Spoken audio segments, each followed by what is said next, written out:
You ask yourself, okay, if historically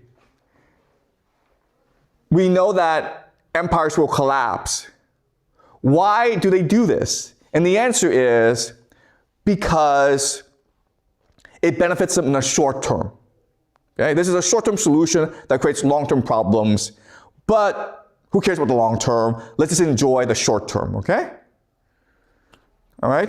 Does that make sense? Okay. Any questions?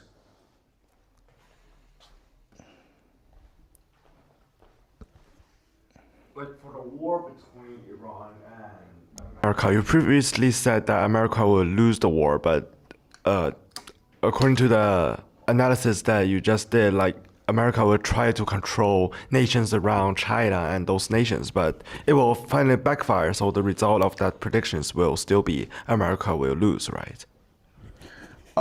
Yeah, so again, the major prediction is that America may in the short term seem as though it is winning, but in the long term, because of corruption, division, and nationalism, America will be forced to retreat back to the Western Hemisphere, and it will lose its empire.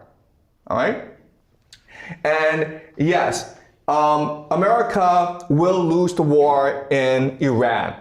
Okay, be forced to retreat from Iran, but it doesn't really have to win the war. It doesn't have to defeat Iran. It just has to make Iran constantly in a state of chaos and war. Okay, does that make sense? Because the point is to control the choke points. Okay, the key are the choke points. These are the keys. This is what America must protect. And what happens in Europe, Russia, China, Japan, Iran doesn't really matter.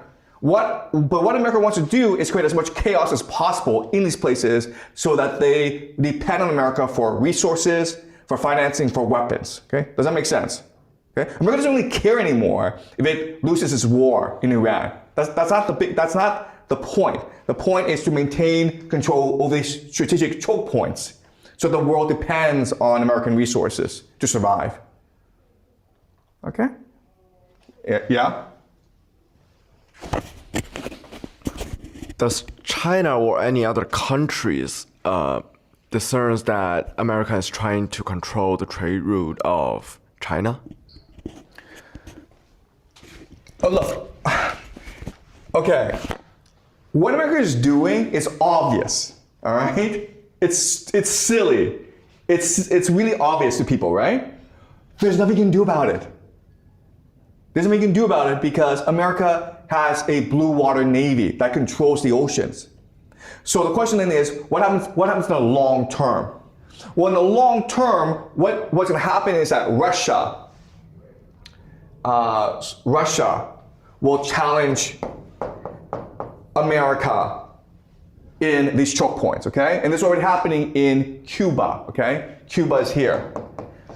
And we'll discuss this next class, but Cuba is under embargo right now, and Cuba is trying to become closer with Russia. Okay? So what Russia is going to do is set up basically its own navy to challenge the American Navy. And Russia cannot win against the American Navy, but what it can do is fight a war of attrition against the American Navy, raising costs.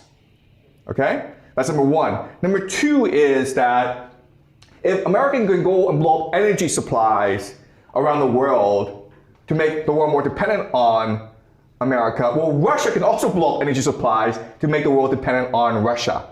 Okay? So what's going to happen is that Russia and America are going to compete against each other. All right?